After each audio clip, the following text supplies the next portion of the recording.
Ders vaqtida mogodek o'tirsa, telefonni uxlamay o'ynaysa, darsdan tushganda tugamas ko'p qismli televiziya teatri bilan o'yinga berilsa, holim shu tursa, mag'lubiyat kuchirmasga bahonim bor.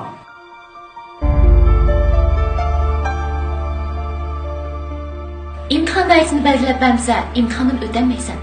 Belgilab bersa, boshqalar tayyorlab qo'ygan javobni ko'chirib, ishni tugitsan. Navoat seni bir shirkatning xo'jayini bo'ldi desak, unda sen o'zingni qo'rqmay ishga olalamsan.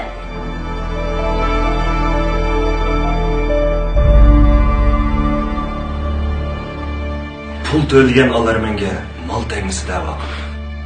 Ammo sen pul to'lagan turuqliq, sana bilim bermagan o'qituvchingga rahmat aytasan.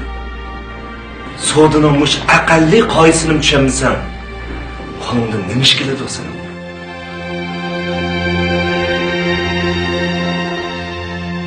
Oliy maktab arzu yozganda qiziqishing va ortiqchiligingni bilmaysan. O'qish bitirgandan keyin yana shu ortiqchiliging, qiziqishingni bilmaysan. O'zingni qanday odam ekanligingni o'zing tunmasang, bilmasang, seni kimni tunusun?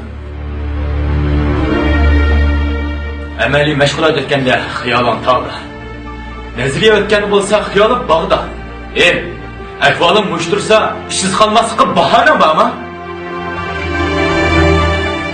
Kompüter asosi bilimlarini o'rgandim deysan. Ammo saviyang boshlang'ich saviyasida. Raqobatlashgudek nima bor sening? İngliz tilini 2 yil o'rgandim deysan. Sening saviyangdan tarjim qiladigan detalning saviyasi ustun turadi. Sening bu saviyanga qaysi o'rinning ehtiyoji bor? İdeya tarbiya darsini o'rgandim deysan. Amaliyotda bu darslarni anglabmi baxmidim. Darsxonada uyquga qarshi turish iqtidoring o'sgandan boshqa ideya, axloq, tarbiya jihatlarda to'liq o'ttir maktab o'quvchilariga yetamsan. Mushu holing bilan seni kimni ishlatishga petina oladi? Yozuvchilik darsi o'rgandim deysan. Amaliyotda yonfondagi xatni o'qib, undida xat yozsang, adabiyotdan eg'iz olsa, titrab orom tursa. Shu holingga kimmi seni kasbiy xodim deyalaydi? Kasb o'rganyapman deysan. Yonfon o'ylashdan boshqa bir kasb bilmaysan. Hamma darslar sen uchun yonfon o'ylash dars bo'lib qoldi. Yonfon tutgan vaqtdan qalam tutgan vaqtingni buzun. Do'stga qaragan vaqting bo'lsa, yonfon qaragan vaqting yetmaydi. Seni kasbiy bilim bor odam desa, kimmish edi bu? Praktikanimi ota-onani yo'ldan buzib isbot bilan tugatdim. Ilg'or baholashda yana shu ota-onani yo'ldan buzdim. Kelishkilarini ota-onam maktab chepib yurib o'zi ilib berdi.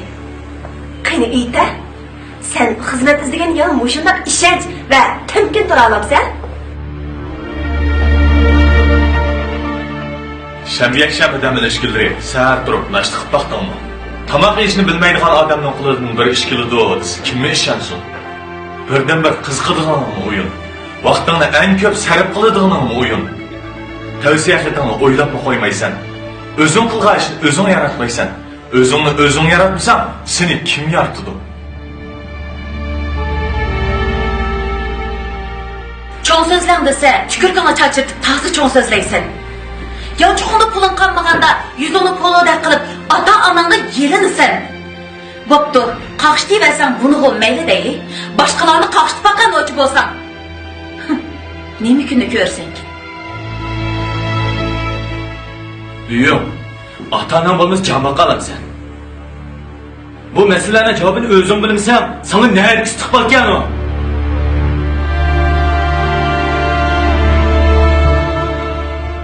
Kasbingni bilmasang, maktabingdan og'ransa. İmtihondan o'tolmasang, muallimingdan og'ransa. Jazolansang, tuzumdan og'ransa. Ishsiz qolsang, jahondan, yordamsiz qolsang, ota-onangdan og'ransa. Kallangda ayblashdan boshqa o'y, tillashdan boshqa ish yo'q. Rodimetlashyapotgan sening muskullaring emas. Balki insonning aqlli bir yashash, tirikchilik qilish iqtidori. Sendek odamlar faqat qabristonga qarashga yaraysan. Afsus, bugungi kunda bu qadimiy kasb yo'qolib ketdi. Qaraganda ishsiz qilishim muqarrar o'xshaydi.